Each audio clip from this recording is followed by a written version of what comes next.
그런 거 있어요. 왜 요즘 그 얘기하더만 그 이상은 회장이 회사에서 돈 달라 그럴 때 진짜 회장님 결제 안 받으면 돈을 못 받았다며. 진짜 회장님 결제를 못 받으면. 나도 내가 몇 개 회사는 이렇게 통장 보고 있다가 갑자기 돈 빠지잖아? 그럼 바로 전화해. 왜 빼셨어요? 아, 나 이번 달 카드값 때문에. 예, 알았으니까 도로 집어넣으세요. 그럼 카드값 어떻게 해? 요즘은 카드값을 카드론으로 내실 수도 있어요. 야!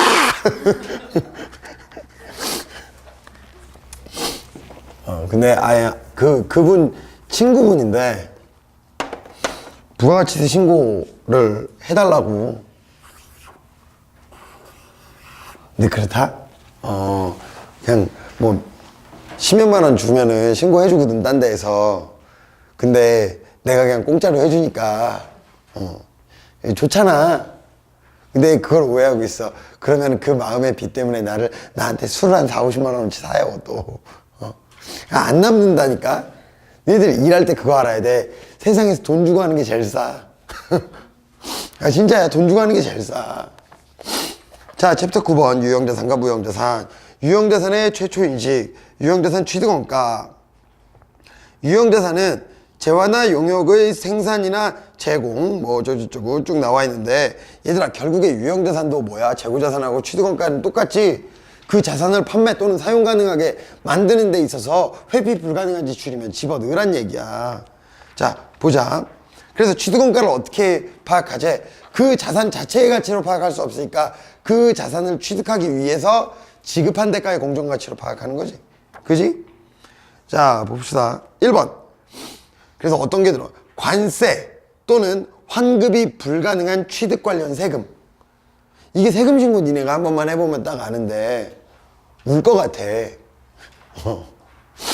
자, 관련 세금을 가산하고 매입 할인이나 리베이트는 차감해야 된다. 무슨 개념인지 알 거야. 아까 재고자산 할 때 설명해서. 그러면은 예를 들어보자. 얘들아, 부가가치세를 내가 냈어. 그럼 그거 취득원가야, 아니야? 부가가치세.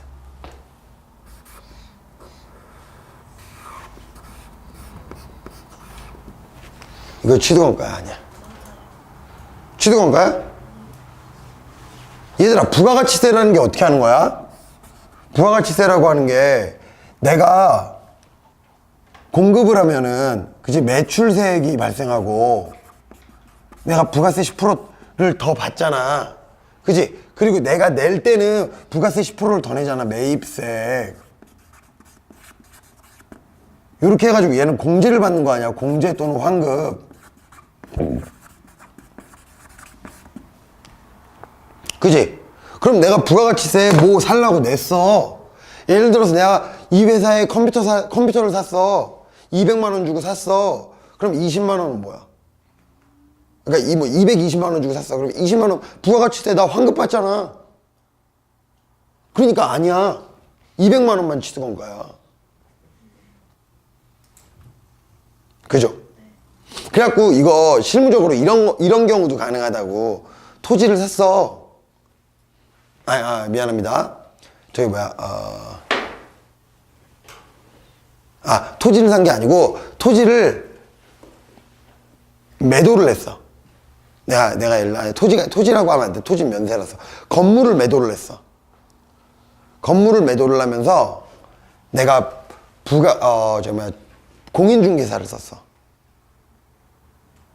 그러면은 내가 공인중개사에게 지급한 돈 중에 부가가치세는 빼야 되지, 원래. 맞아? 뭔 말인지 이해 안 되나? 내가 예를 들어서 건물을 사면서 공인중개사를 썼단 말이야. 근데 공인중개사한테 준 부가가치세는 뭐야? 내가 나중에 돌려받을 거 아니야. 건물 사면서 받았던 거. 그지? 그런데 그게 공제가 안 될 때가 있다고, 뭐 사업자를 폐업했다든가 뭐 이런 상황이 있어가지고. 그럼 그거는 취득원가에 가산해야 돼. 환급이 안 되니까. 그러면 양도세금이 달라진다, 양도세가. 양도 차익이 달라져가지고. 지금 얘기하는 거는 이제 여러분들한테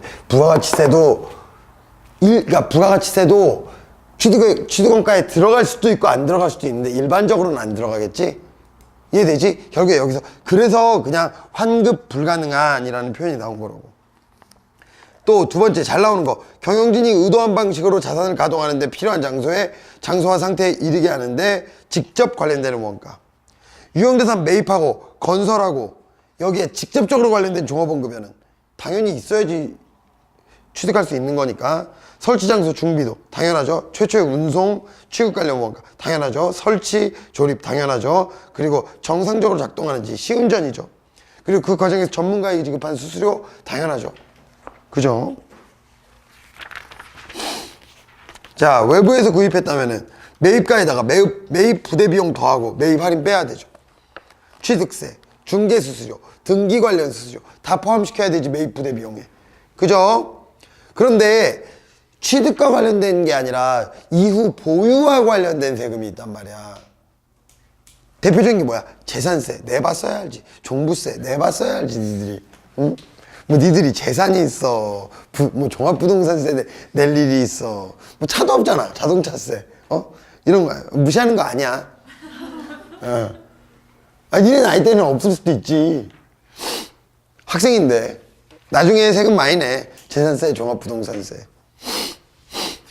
자동차세 등 보유와 관련된 세금은 취득원가에 가산하지 않는다. 왜? 이미 타고 있으니까. 이미 우리가 원하던 의도한 상태에 이르러 있으니까. 그죠? 뭐 여기서 또 기계장치의 경우, 자, 설치장소 준비를 위한 지출, 설치비, 시운전비 당연히 포함돼야 된다.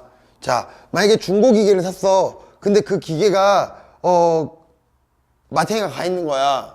그래갖고 이걸 고치지 않으면은 내가 의도한 방향으로 사용할 수가 없어. 그럼 당연히 취득원가에 들어가야 되지. 그지? 자, 그래서 지금 여기에서 나오는 거는 일괄 구입을 하는 경우 모든 유형자산을 일괄 구입했다. 여기 지금 예로 나와 있지. 현금 100원을 주고 토지하고 건물을 같이 취득했어. 근데 토지와 건물의 공정가치 비율이 6대4야. 그럼 6대4로 찢어라, 이 얘기하는 거죠. 너무 쉬운 얘기 하는 거죠, 그냥. 자, 만약에 토지는 공정가치를 알아. 그리고 건물은 공정가치를 몰라. 그럼 비율 계산이 안 되지. 그럼 일단 토지의 공정가치 65 잡아놓으면 잔액이 건물이 되겠죠. 그죠? 자, 일부 유형자산만 사용할 수 있어. 이거 뭐냐면은 내가 이 땅을 원하는 이유는 이 땅에다가 건물을 새로 짓기 위해서야. 근데 이 땅을 이용하려면 기존에 있던 건물 때려 부셔야 되지. 그럼 땅의 취득원가는 내가 그거 살 때 얘기를 이렇게 해야 될 거 아니야. 다 파시고 철거 제가 할게요, 이렇게 해야 될 거 아니야. 그러면은 토지와 건물을 합친 가격이 100이고 철거비가 10이면은 나 토지도 사고 건물도 사고 철거까지 한 다음에 그 토지가 내가 원하는 토지가 된 거 아니야. 그지? 그러니까 110원이 되는 거라고. 자, 자가건설하면은 결국에 내가 건설하는데 사용한 모든 취득 부대 비용, 취득원가, 취득 부대 비용이 되겠지. 그죠? 자, 내가 신효를 되게 좋아해. 그래가지고 신효한테 그래, 사랑한다, 건물을 하나 줬어. 그러면은 원래 우리 취득원가 정의에 따르면은 어떻게 해야 돼? 이거 내가 얘 입장에서 회계 처리할 때 건물의 공정가치, 건물의 취득원가는 건물을 취득하는데 지급한 대가가 되는 거지. 그지? 그럼 저의 사랑이요, 이런 게 돼야 되는 거잖아. 그럴 수가 없으니까 그 자체, 취득한 자산 자체의 공정가치로 하는 거라고. 그래서 자산수중이익 나오죠. 증여 등 무상으로 취득한 유형자산은 그것의 공정가치를 취득원가로 한다라는 얘기가 나오는 거죠. 그리고 자산수중이익은 단기 이익 처리한다. 자산수중이익이라는 개정 과목을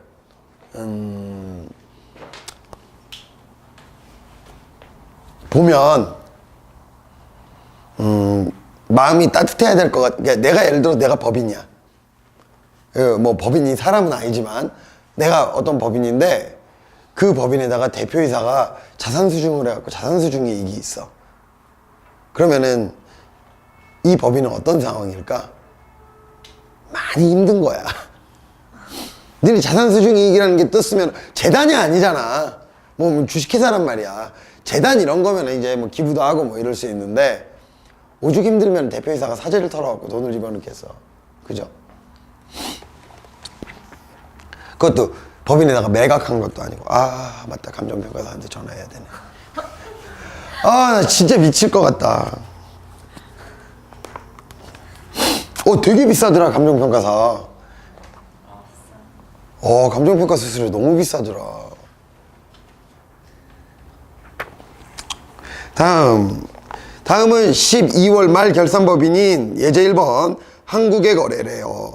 영업용 차량을 70만원에 구입하고 현금 지급했어요. 취득원가 얼마예요? 70만원이고요. 차변에 차량 운반구, 대변에 현금. 그죠?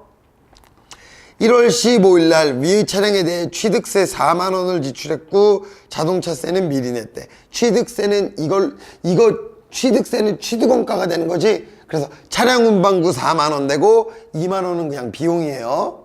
그죠? 자산의 취득원가에 집어넣으면 안 된다고. 그죠? 그리고 자산의 취득원가에 집어넣는다는 건 뭐야? 나중에 비용 처리를 뭘로 하겠다는 거야? 감가상각으로 하겠다는 얘기지. 다음 3월 18일에 공장에 사용할 목적으로 기계장치 60만원 외상 구입하면서 운반 설치비로 3만원이래요. 그럼 기계장치가 얼마가 돼야 돼? 63만원. 그죠? 4월 28일에 기계장치를 할인기간 내에 지급하여 매입 할인 2만원을 제외했대요. 자 그러면은 2만원은 지급하지 않았으니까 2만원만큼 취득원가에서 빼줘야 되지. 그러면은 63만원 3만원 60만원 매입 채무 잡혀있다가 60만원 매입 채무 사라지면서 현금 58만원 되고 나머지는 차량 운반구에서 차량 운반구 아니 기계장치에서 까줘야지. 그죠? 다음 6월 11일 공장 신축 부지로 하기 위해서 건물이 있는 토지를 취득을 했대. 공장 신축 부지니까 건물 때려 부셔야겠네. 맞아요? 이해돼요? 네. 그러면 결국에 철거 비용까지 해갖고 토지는 110만원이죠. 맞습니까? 예. 자, 공장 건물의 건설과 관련해서 건설회사에 30만원을 현금 지급했대. 그럼 현금 지급하고 건설 중인 자산이 되는 거지? 그지? 건설 중인 건물이잖아. 그지? 나중에 어떻게, 얘들아, 왜 그러면 그냥 건물 쓰면 되지? 왜 건설 중인 자산, 건설 중인 건물이라고 얘기해요? 건설 중인 자산은 감가상각이 안 해. 안 하지. 여기서 또 분식회계의 꿀팁이 나오죠. 야, 단기 이익이 모자라. 근데 짓고 있는 건물이 있어. 그러면 그거 이미 사용하고 있어도 감사하는 기간에 청소해놓고 싹 빼는 거야. 거기다 막 공장 막 공구리 같은 거 던져놓고. 아직 안 쓰고 있다고. 감가상각하지 말라고. 그러면 되잖아. 그리고 건설 중인 자산이 있으면은 거기에다가 모든 비용들을 다 은폐를 시켜버리면 되잖아. 건설 중인 자산, 건중안으로. 그래서 얘들아 이 건설이 꼭 하나가 필요해. 결국 꽃은 건설이야. 그래서 회계하는 애들 중에 그런 애들이 아예 대놓고 그런 애들이 있어. 건설회사 조금 피하고 싶다고. 그건 회계인의 자세가 아니야. 회계의 꽃은 건설이고 제조야. 거기에 담아야지. 연락 주세요. 네. 네. 열심히 할게요. 네. 자, 9월 21일에 공정가치 5만원짜리 집기비품을 무상증여받았다. 자산수중이익 5만원이 되는 거고 집기비품이 5만원 되는 거고. 자, 11월 30일에 공장건물 건설이 완료됐어. 건설회사의 건설대금 중 30만원 현금으로 지급했고 공사대금 중 40만원은 미지급했고 개정잔액은 개정대체했다. 말 그대로 개정대체하면 되는 거고 현금 지급하면 되는 거고 미지급금 쌓아놓으면 되는 거고. 그죠? 취득원가가 얼마냐를 물어보는 거예요. 선생님, 그러면 취득을 했다면 그 후에는 취득원가에 가산할 수 있는 항목이 없나요? 아니지.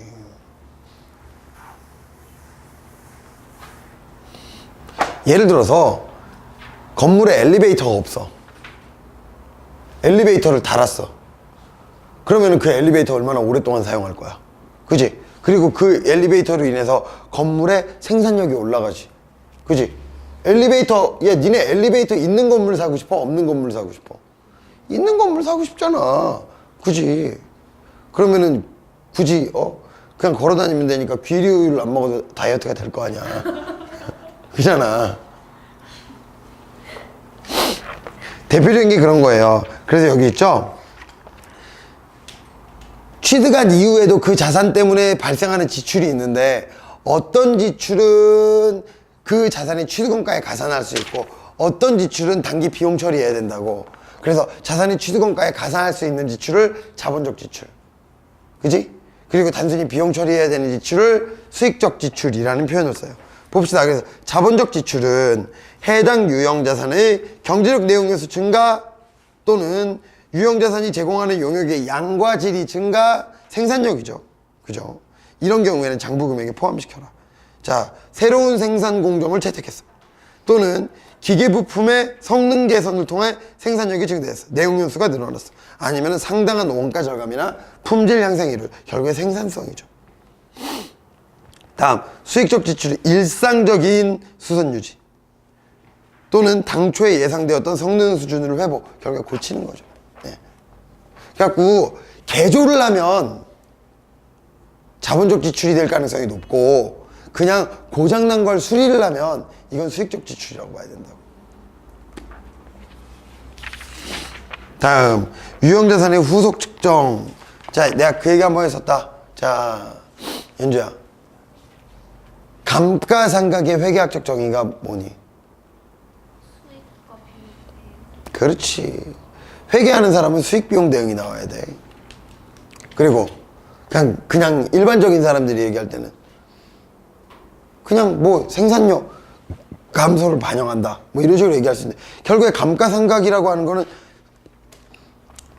지출은 당해 연도에 이루어지는데 장기간에 걸쳐서 사용되게 될 때 그 비용을 기간 동안 안 보내주는 거죠. 그죠? 그래서 수익 비용 대응을 시켜주는 게 감가상각의 핵심이 되는 거고. 자, 기업은 원가 모형과 재평가 모형 중 하나를 선택해서 뭐 한다. 근데 원가 모형이든 재평가 모형이든 감가상각은 해요.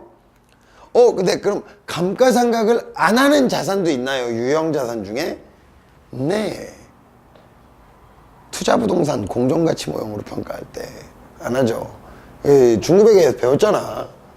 지금 여기 중급회계 배운 사람들 많잖아.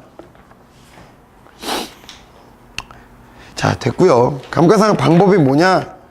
얘들아, 이거 가끔 그런 애들 있더라. 정액법만 하다 보니까 정률법이 나오면 문제를 못 풀어. 그리고 이중체감법이 나오면 이중체감법이 뭐지? 못 풀어. 근데 그런 게 가끔 점수를 주려고 큰 문항으로 나올 때 있어. 왜냐면 애들이 시험장 왔는데 솔직히 문제 내는 사람들도 그 생각을 해. 왔는데 그래도 몇 개는 풀고 가야지 이 새끼들. 진짜 그 생각 한다니까. 몇 개는 풀고 가야 될 거 아니야. 그래갖고 줬어. 얼마나 쉬워. 회계 원리 책에 나오는 감가상각 예제를 던져줬다? 근데 못 풀어. 미친다? 그리고 그거 있어. 정률법. 작년도 강의 보면은 내가 나중에 그 작년도 강의 편집해가지고 한번 올릴 건데, 작년도 강의 보면은 내가 정률법을 수학적으로 증명을 했어요. 난 이제 그런 짓을 하지 않기로 마음먹었어. 어느 순간 알았어. 나만 보고 있다는 걸. 나는 여기서부터 여기까지 쫙 써놓은 다음에 되게 흐뭇하게 바라보고 있거든, 칠판을. 너 심지어는 그거 넘긴다는 애들도 있더라, 내가 뭐 증명하면. 안 그래줬으면 좋겠어. 일단 감가상각이 뭔지는 알았고, 우리 그럼 감가상각을 실제로 장부에 어떻게 반영하느냐, 이게 궁금한 거잖아요. 그럼 요거에 대해서는 다 필요 없어요. 감가상각과 관련된 연습 문제를 풀겠습니다.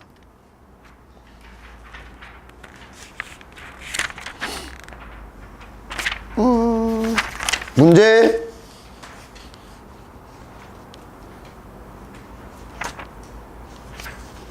3번 풀까? 4번 풀자. 문제 4번에 기중치까지 나오니까. 그죠? 나 옛날에 누가 무슨 연락이 왔었는데, 여가지고 내가 푼 방식하고 어떤 책이 푼 방식하고 다른데 어떻게 풀어야 되냐고. 그래갖고 그냥 좀 내가 풀라는 대로 좀 풀어줬으면 좋겠다고 내가 뭐 그런 얘기를 한 번 한 적이 있거든? 나를 믿어야지, 안 그래? 나를 따르라. 다 덤벼.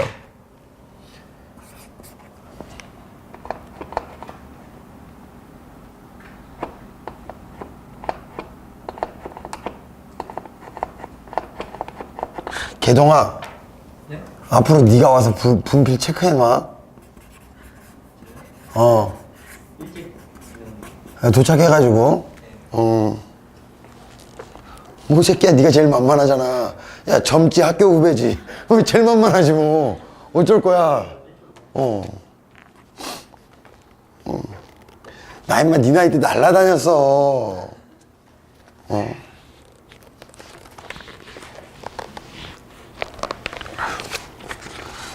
자, 봅시다. 다음은 376페이지 연습 문제예요. 376페이지 연습 문제 4로 요걸로 이제 감가상각 메소드에 대해서는 정리를 해버릴게. 메소드. 예, 그죠? 우리 플러럴이니까. 자, 봅시다. 4월 1일에 공장에서 사용할 기계장치를 100만 원에 취득했고, 기계장치의 내용연수는 6년, 내용전수 종료 시점의 잔존가치는 5만으로 추정하고 있어요. 기계장치의 사용으로 제조 가능한 제품의 총 생산량은 23,750개이고, 자, 실제 생산량은 다음과 같았다. 자, 1번 생산량 비례법이에요.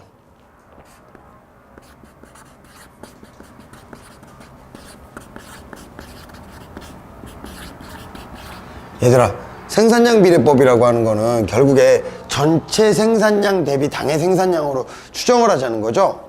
그럼 이거 나오잖아. X1년도에 2,500개 했대지. 총 몇 개 할 건데? 23,750개. 그지? X2년도에 4,250개 했대지. 그럼 이거 누적 기준으로 보자고, 누적. 사실 여기도 누적 기준으로 풀었나? 누적 기준으로 안 풀었네. 괜찮아. 누적 기준으로 안 풀었으면 누적 기준으로 안 풀면 그냥 그만이야. 자, 2,000. 왜냐면 나중에 이게 바뀌거든.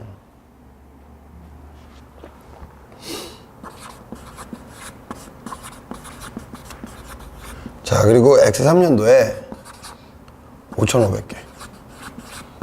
그래, 나라면은 그냥 누적 기준으로 풀 것 같은데. 자, 봅시다. 그러면은 전체 23,750개를 그죠? 생산할 수 있는 제품이 2,500개 했으면은 해주면은 2,500 나누기 10.52%. 이 숫자 이렇게 더럽게 나와? 이거 잔존가치. 아니야, 이거 뭔 잔존가치야. 잔존가치하고 무관하지. 생산량. 그러니까 잔존가치 곱하기 90. 아니야. 이거하고는 무관해. 지금 내가 그러면은 이게 더러움에도 불구하고 이렇게 해도 깨끗하게 숫자가 나오는 기적을 보여줄게.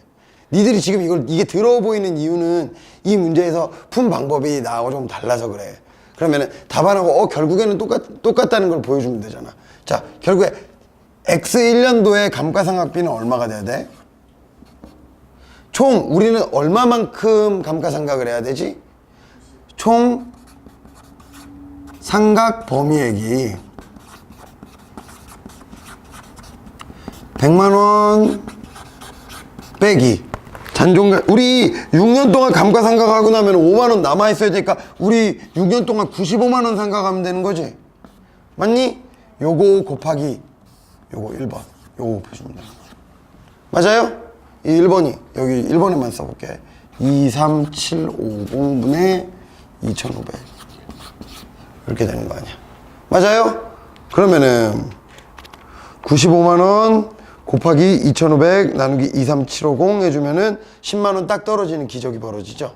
이거 기적 아니야. 바보 아니면 나 할 수 있어. 결국에 야, 이거 문제 어떻게 푼 거냐면은, 그잖아. 야, 이거를 요렇게 잘라서 보면, 이게 뭐야? 이건 생산량이고, 이거는 생산 단위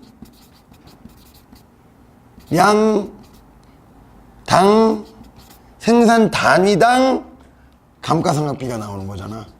그래서 생산 단위당 감가상각비에다가 생산량 곱해준 거잖아. 아까 문제 푼 거는. 그죠? 그럼 요 연도의 감가상각비는 욕한 거 아니에요? 요 해, this year에. 아, 진짜 막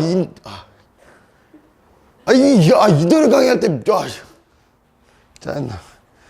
95만원 곱하기 4250 나누기 23750 해주면 두 번째 연도에는 17만원 나오네. 그지? 그리고 세 번째 연도에 똑같이 풀면 되지? 그러면 95만원 곱하기 5500 나누기 23750 해주면 22만원. 10만원, 17만원, 22만원. 어떻게? 감가상각비 10만원, 감가상각 2개, 감가상각비, 감가상각 2개, 감가상각비, 감가상각 2개. 회계처리 생략하겠습니다. 오케이? 다음. 두 번째. 정액법이야. 그죠? 얘들아, 이제 정액법인데,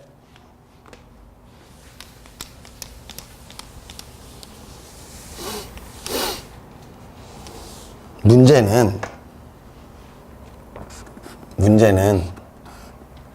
X1년도에 4월 1일이잖아. 그지? 그리고 요 때부터 6년이잖아. 그지? 그러면은 첫 해에는 6년인데 12분의 9만큼 썼고, 그 다음에는 12분의 12 이렇게 해야지. 굳이 그럴 필요 있냐? 이거 6년이 아니라 72개월이라고 생각해요. 그죠? 예. 끝. 더 이상 얘기 안 해요, 정액법에 대해서. 성의가 없는 게 아니야. 바보짓이잖아. 다음, 연수학계법이야. 자, 연수학계법은 조금 달라. 연수학계법은, 이게 아마 연수학계법 때문에 그때 질문이 왔었거든? 이 책에서 어떻게 풀었는지 모르겠는데, 일단 내가 풀고 얘기를 해볼게. 연수학계법이야.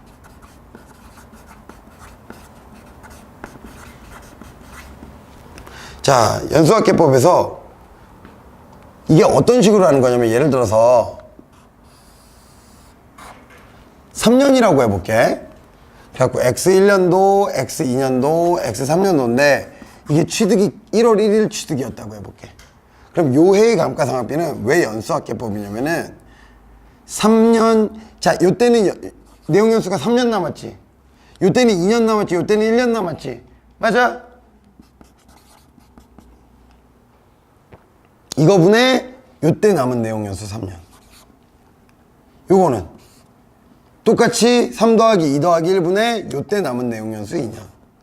요때는 내용연수 1년. 자, 다 합치면 몇이야?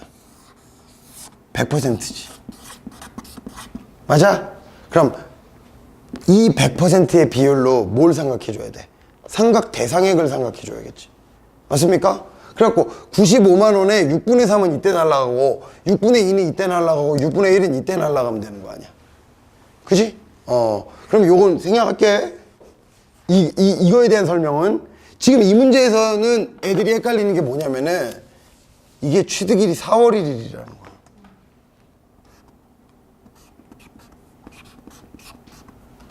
그러니까 이게 X4년도까지 가가지고 X4년도 이제 3년이었다면은 지금 3년을 예로 들어볼게.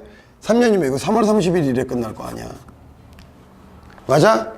그러면은 우리가 말하는 1년은 어떻게 벌어져? 요때의 3월 30일. 요때의 3월 30일. 요때의 3월 30일. 이렇게 될 거 아니에요. 맞아요? 그러면은 얘들아, 이 기간 동안의 상각률은, 요 기간 동안의 상각률은 6분의 3이야. 요 기간 동안의 상각률은 6분의 2야. 요 기간 동안의 상각률은 6분의 1이야. 근데 우리 기간귀속이 있잖아. 기간귀속이 어떻게 돼? 여기잖아. 맞아요? 그러면은 여기가 x1년도 감가상각비는 삼각 범위액 곱하기 6분의 3이잖아. 그치? 근데 6분의 3으로 생각하는 연도에 얼만큼이야? 12분의 9잖아. 이해돼요? 그 다음에 X2년도는요 요만큼하고 요만큼 두 개잖아. 삼각률이 두 개라고. 3개월 동안 삼각률 얼마로 가야 돼? 6분의 3으로 가야 되잖아. 그치? 그래서 얘는 삼각 범위에 곱하기 6분의 3 곱하기 12분의 3 개월수 더하기 이제 나머지 기간은 6분의 2여야 된다면 삼각 범위에 곱하기 6분의 2 곱하기 12분의 9 요 기간 이렇게 하면 된다고. 안 어렵지? 그러니까 야 내가 지금 예로 든 게 이거라고. 예로 3년으로 6년이면은 야 6년이면 다 똑같잖아. 어떻게 하면 돼? 6년이면은 야 이거 1부터 6까지 합쳐봐봐. 어? 21이지 그지? 21분의 6 21분의 5 이렇게 가야 될 거 아니야. 그지? 그럼 첫 해연도에는 21분의 6 곱하기 9개월이잖아.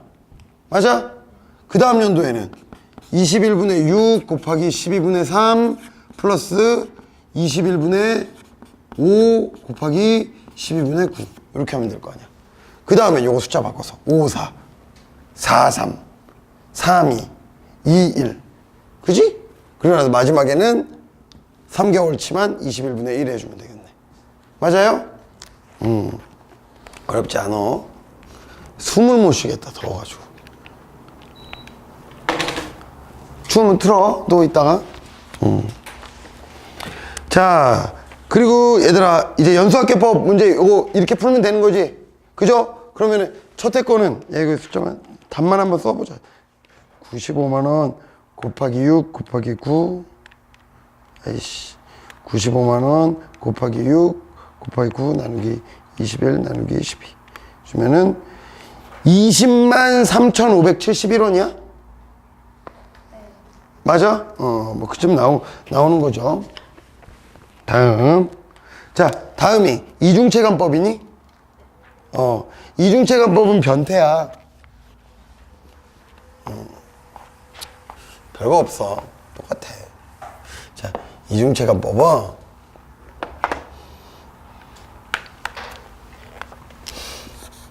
니들이 변태 그러면은 막 되게 이상한 걸 생각하는데 왜 상법상의 변태 설립상 이런 것도 있다고. 좀 이렇게 형태가 특이한 거 그런 걸 변태 설립상 뭐 이렇게 얘기하죠. 자 그러면은 이중체감법은 왜 변태냐면은 두 개를 짬뽕해 놓은 거야. 삼각률은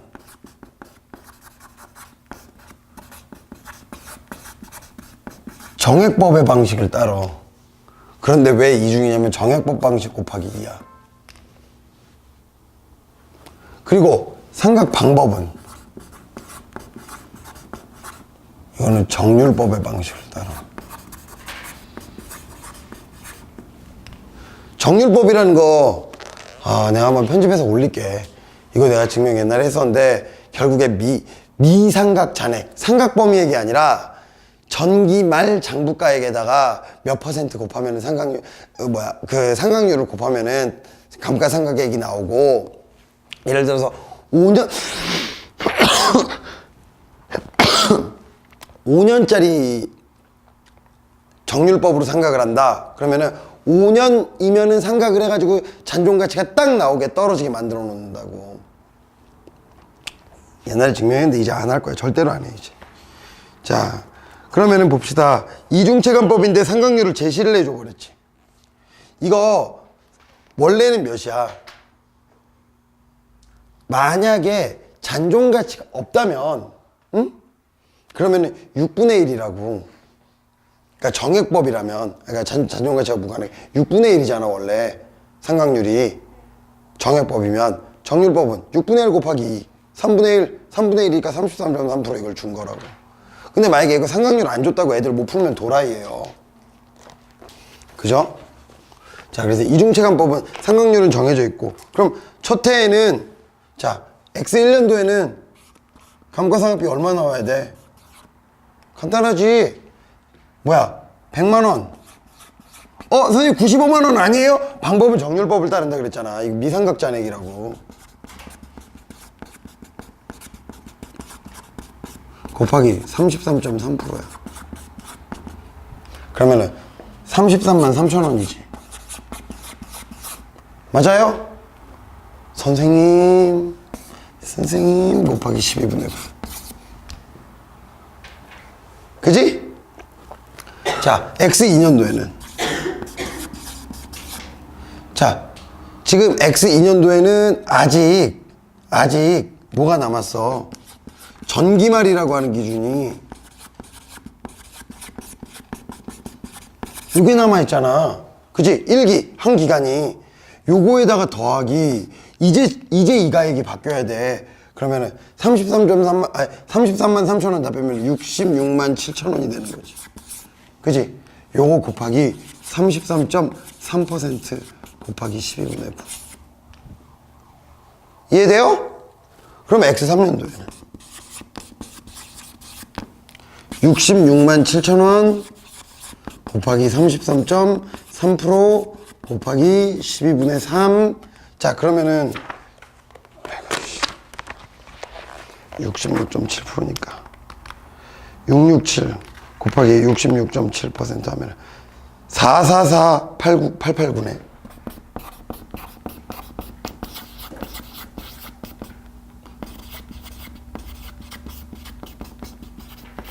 이렇게 되는 거죠.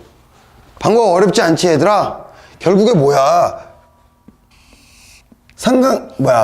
미삼각잔액에다가 삼각률을 곱해주는 건데, 아마 그렇게 풀었던 사람도 있었던 것 같아. 뭐냐면 그냥 여기 미삼각잔액에다가 33.3% 때리는 사람. 근데 나는 항상 이 방식으로 풀었거든. 물론 편하기는 그냥 기말잔액 계산해놓고 한 방에 삼각률 곱하는 게 편하긴 한데, 나는 이 방식으로 풀거든. 이 문제에서는 어떻게 풀었나 볼까? 나하고 똑같지? 그러네. 그죠? 자, 이거 모르겠다. 지금 저 아저씨가 왜 저러는지 모르겠다. 있어? 날 좀 봐봐. 모르겠어? 알아? 반응을 해. 열받게 하지 말고. 자, 다음 정률법이야. 야, 정률법은 정률이 40%라고 제시를 해줬지? 그죠? 그러면 정률법 그대로 풀어보자.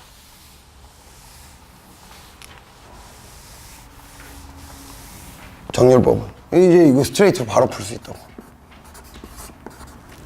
정률법이 5번이지, 5번.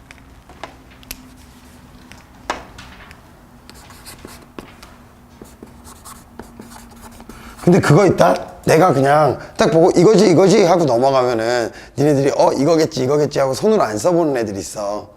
자신 있으면 하지 마. 나는 시간 낭비가, 나는 그 생각은 해. 회계가 연습장 두께에 비례한다는 말을 믿지 않아. 그거는 믿지 않아. 근데 나는 연습장 많이 썼어.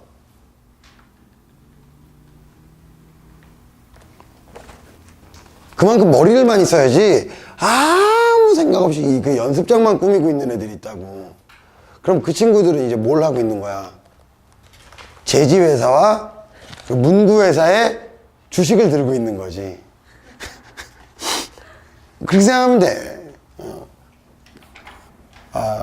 자, 다음. 그러면은 X1년도 감가상각비 바로 써볼게. 이중체감법 했으니까 바로 할 수 있잖아. 40%. 방법 완전히 동일해. 삼각률 제시되어 있으면은. X2년도에는. 자, 그러면 1년 지상가 끝났네. 그 다음에는 잔액 얼마로 가야 돼? 40% 날라갔으니까 60만 원으로 잡아야 돼. 그죠? 60만 원 곱하기 40%.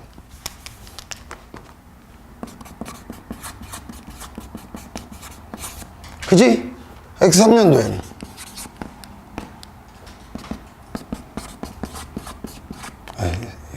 뜬뜬이 아니지. 60만 원 곱하기 40% 곱하기 12분의 3. 자, 그러면은 40%씩 또 날라갔으니까 이제 100만 원에서 60만 원 됐다가 또 60% 돼야 되니까 36만 원이 되겠지?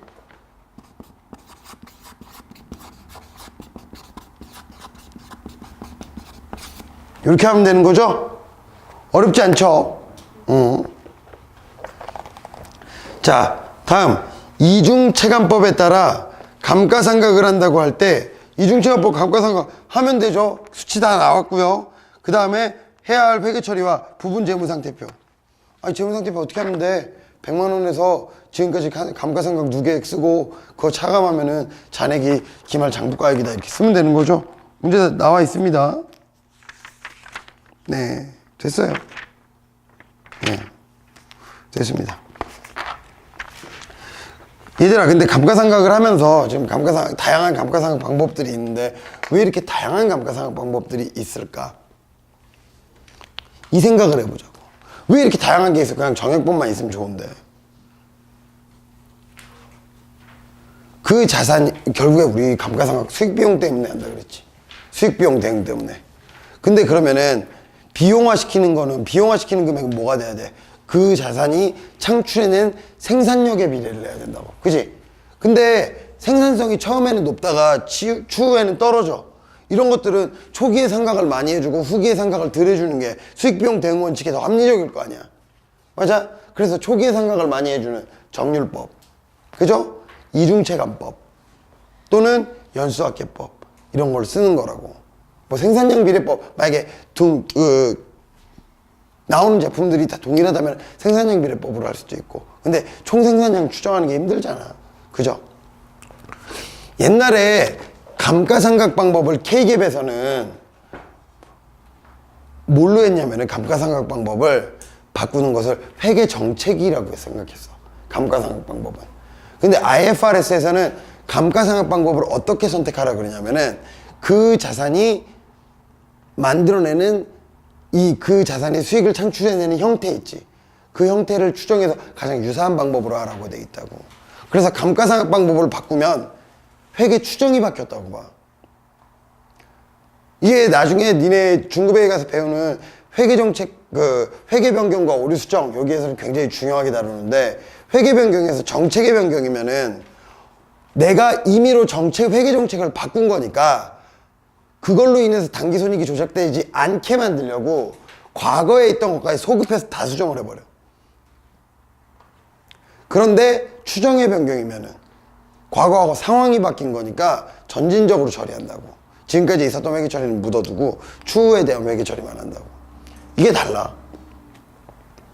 그죠? 감가상각 이런 내용도 생각해줘야 돼요. 그러니까 생각하면서 공부를 해야죠. 자, 봅시다.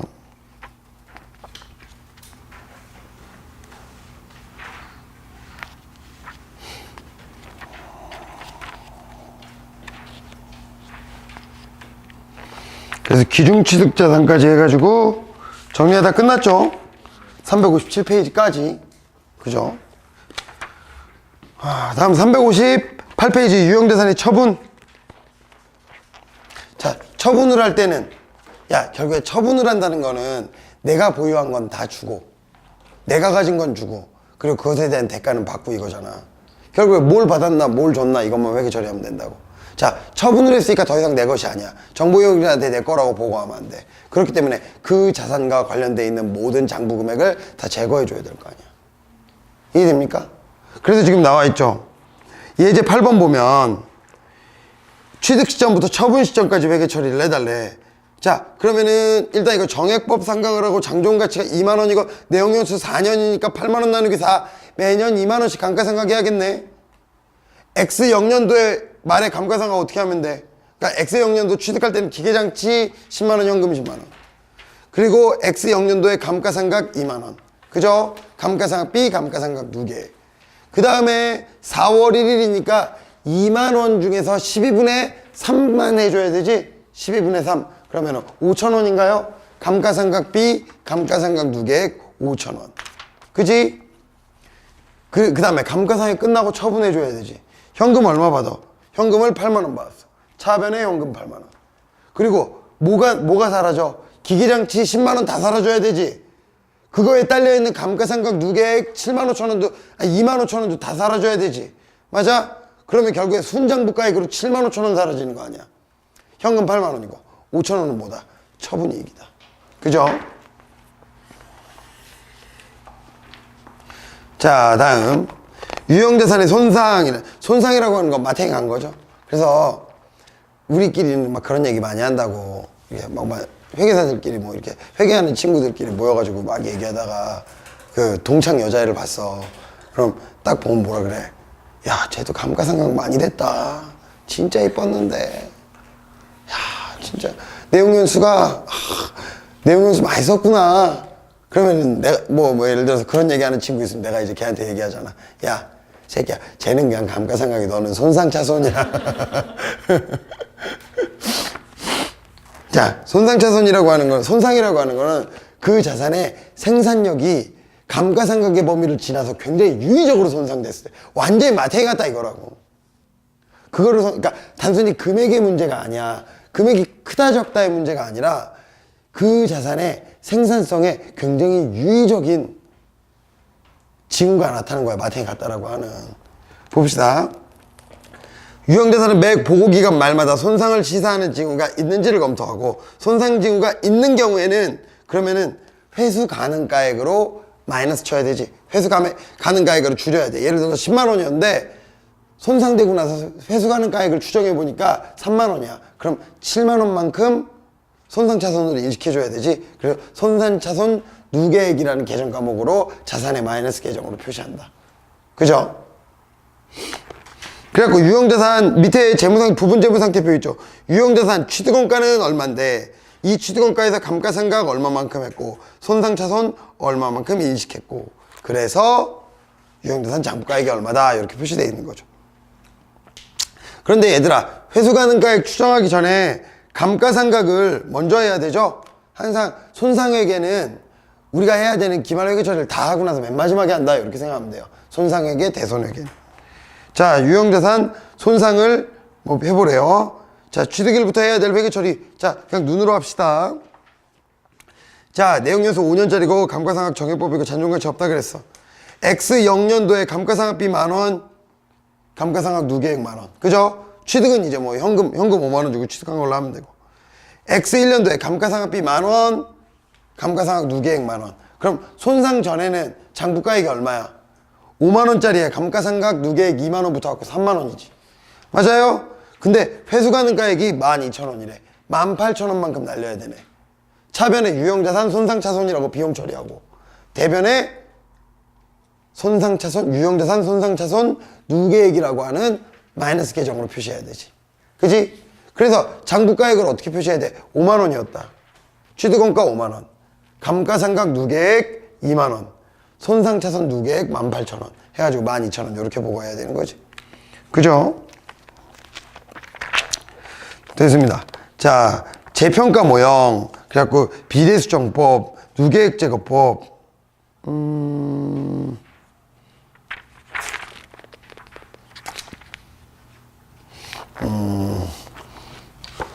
내가 1분만 고민해보자. 이거를 중구백에서 할지 여기서 할지. 왜냐면 중구백에서 워낙 자세하게 다루기 때문에. 그러면은 여기서는 설명만 하고 넘어가자. 사실 중구백에서 뭐 어차피 계산 같은 거 복잡하게 다 할 거니까. 재평가 모형이라고 하는 건요, 그냥 이런 게 있다라고 하고 예제 한번 쓱 보고 지나가세요. 어차피 중구백에 가가지고 연락해야 되니까.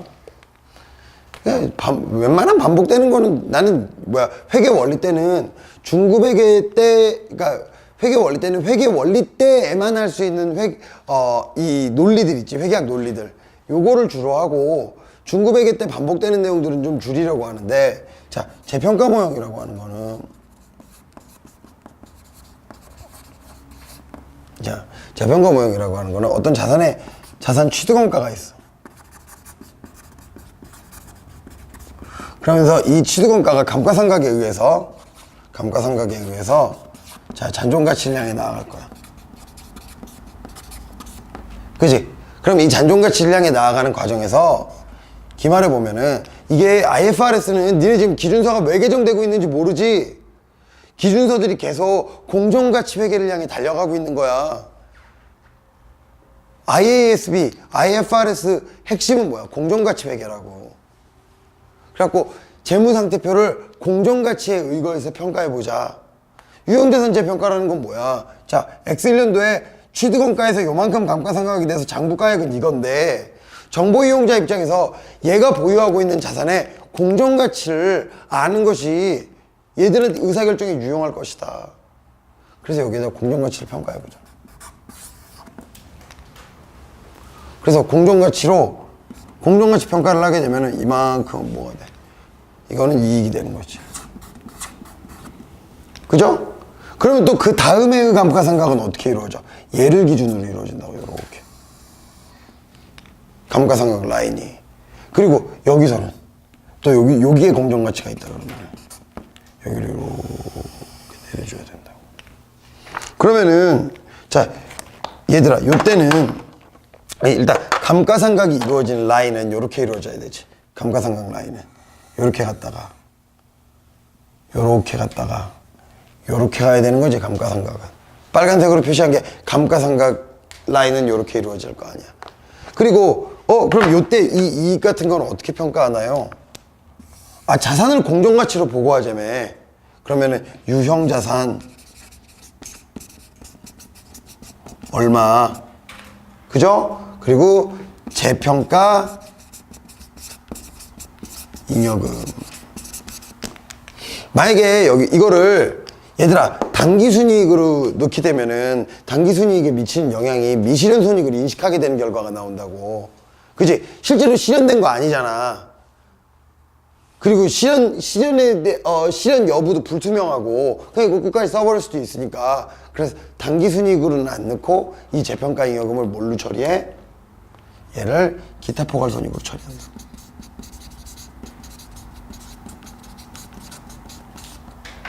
그죠? 그런데 그 다음 해가 됐어. 그럼 얘가 여기로 이렇게 떨어질 거 아니야. 내가 지금 그 누계액제거법, 비례수정법 이거는 중급회계 가서 설명할게. 지금 여기서 하는 건 의의가 없는 것 같아. 여기를 빠져. 그러면은 자, 이만큼은 재평가 잉여금하고 상계해주면 되지. 그지? 그리고 재평가 잉여금하고 상계, 일단 유형자산은 이만큼 크게 빼야 되는데 유형자산이 이만큼 빠졌는데 재평가 잉여금 이만큼밖에 안 되잖아. 그럼 나머지는 여기에 재평가 손실이 들어가.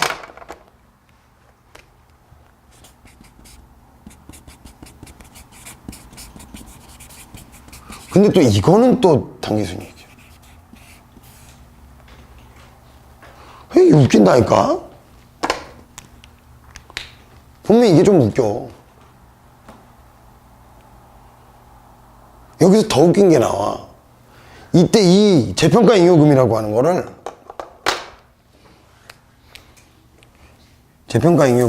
거를 감가상각하는 기간 동안 내용연수에 따라서 이익잉여금으로 대체할 수가 있어. 규정이 그거야. 대체할 수 있다. 뭐야, 이거 하라는 거야, 말라는 거야. 그래서 만약에 내가 대체하는 방법을 선택하잖아? 그럼 대체하지 않는 방법을 선택했을 때하고 그 이후에 당기손익이 바뀌어. 나 맨 처음에 이 기준서 나왔을 때 내가 과제를 하다가 이해가 안 되는 거야. 선택할 수 있다? 어떻게 수 있다가 나왔지? 이것도 열받았고, 그리고 선택해봤더니 차기 이후에 당기순이익이 바뀌어. 그래서 그때 바로 전화했었다고. 이거 이래도 되는 거냐고.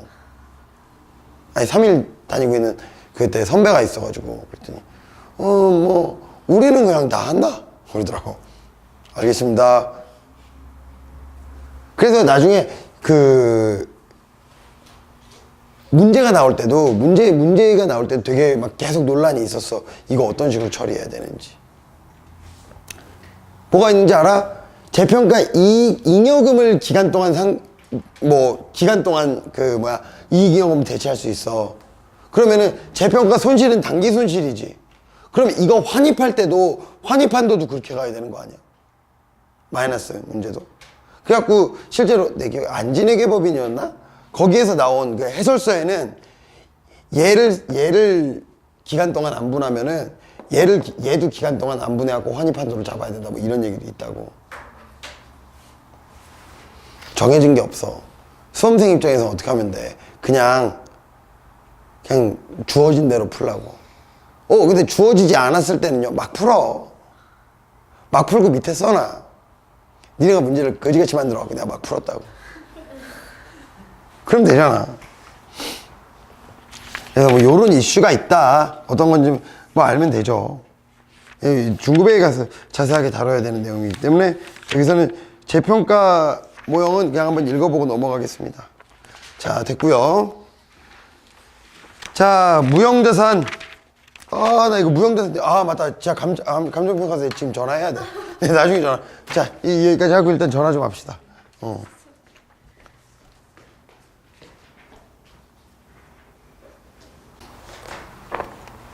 아니, 내가 이게 왜 떠올랐냐면은, 무형자산 이걸 딱 보니까 지금, 우리 무형자산 이거 평가해야 되거든. 그래가지고, 무형자산 평가한 걸로 이제, 지금, 뭐 작년 말짜로 좀 진행하고 있는 게 있는데, 안 된다네.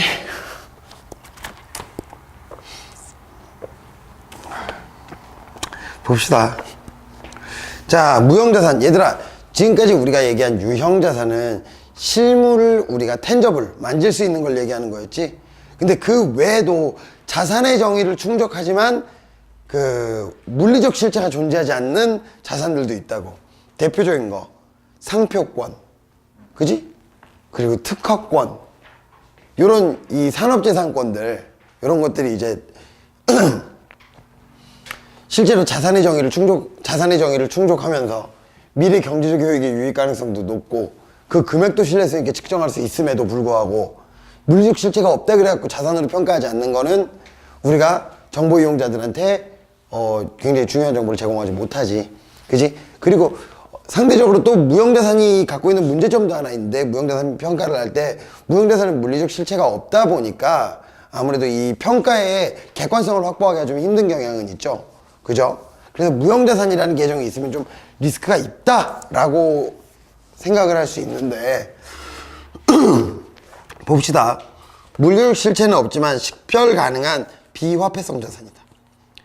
자, 기업은 경제적 자원을 사용하거나 부채를 부담해서 과학적, 기술적 지식, 새로운 공정이나 시스템의 설계와 실행, 라이센스, 지적 재산권, 시장에 대한 지식과 상표 등의 무형자원을 취득, 개발, 유지하거나 개선한다. 자, 이러한 예는 컴퓨터 소프트웨어, 특허권, 저작권, 영화 필름, 고객 목록, 모기지 관리 영역권, 어업권 한 번씩 다 읽어보세요. 이게 니네들이 나중에 가서 만난다니까?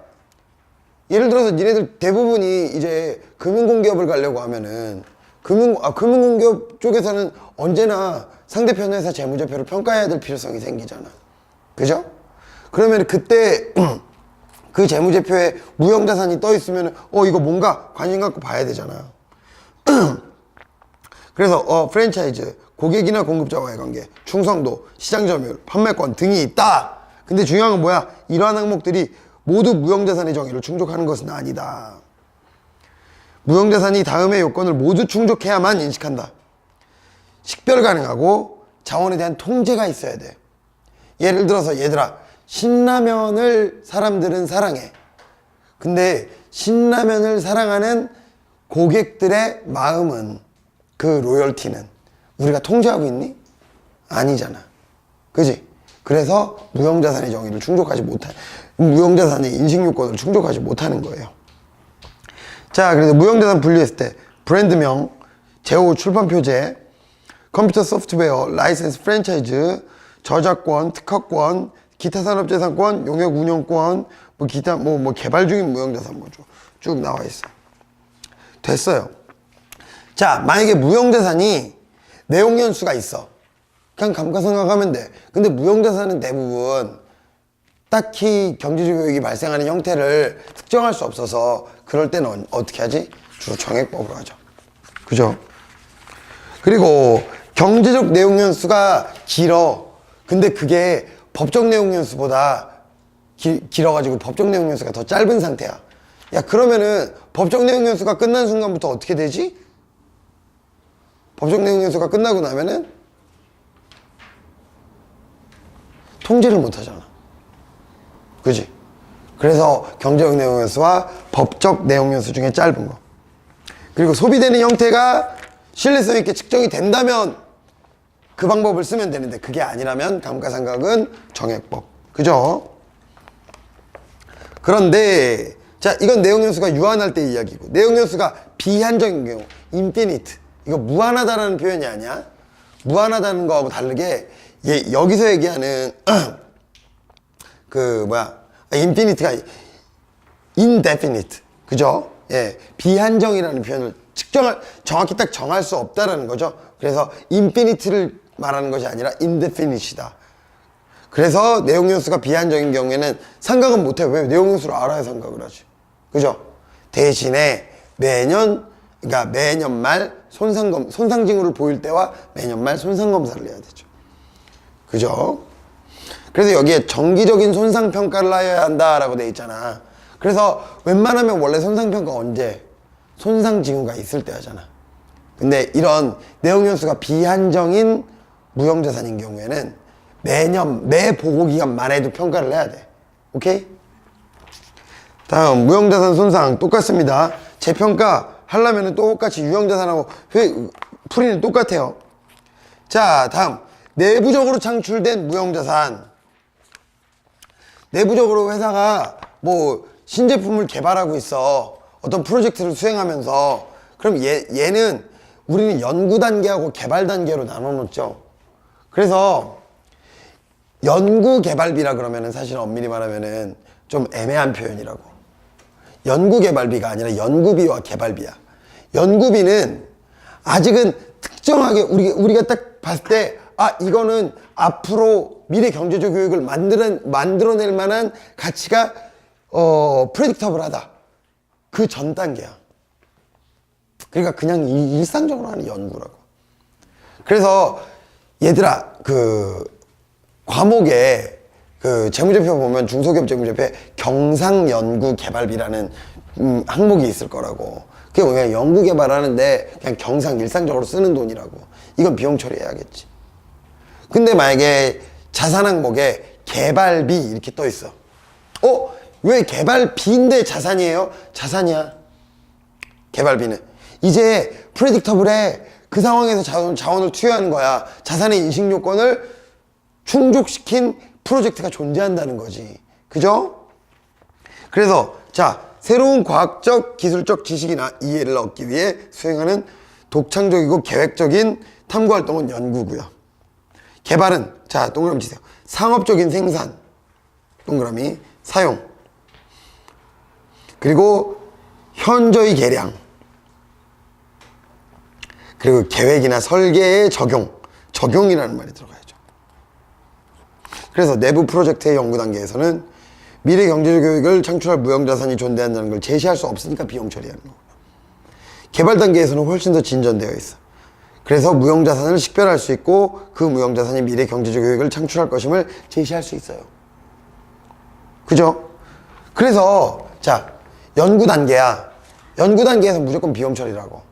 개발 단계에 들어갔어. 그러면 그 개발 단계에서 자산 요건은 인식 요건 충족하는지 안 충족하는지 확인해서 충족하기 전까지는 비용.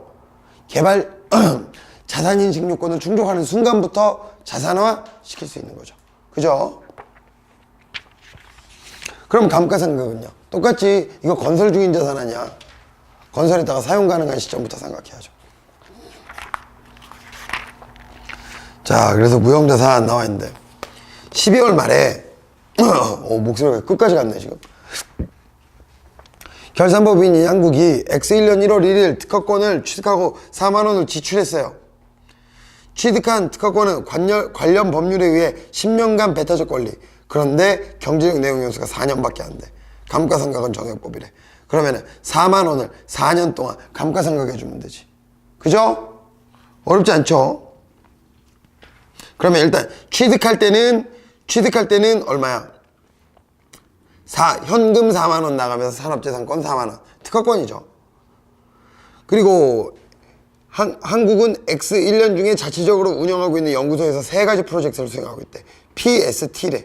근데 P하고 S는 연구 단계, 개발 단계고 T는 개발 단계인데 자산 인식 요건을 충족시켰어.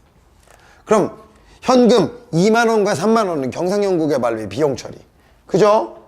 그리고 5만 원은 개발비 자산화. 그죠? 맞습니까? 감가상각은요. T에 대한 감가상각은 이거 사용 가능한 시점부터. 그죠? 무형대상 감가상각 특허권 10년이야 4년이야? 4년. 2개 중에 짧은 걸로 한다. 됐습니다. OX 문제 그리고 연습 문제 풀어보시고요. 자, 이제 10장 11장 12장 하면 끝나네. 내일 끝나겠네, 빠르면은. 그죠? 네. 오케이, 알겠습니다. 일단 내가 지금 내가 내일 안정적으로 진도를 끝낼 수 있어. 2억만 생기면. 여기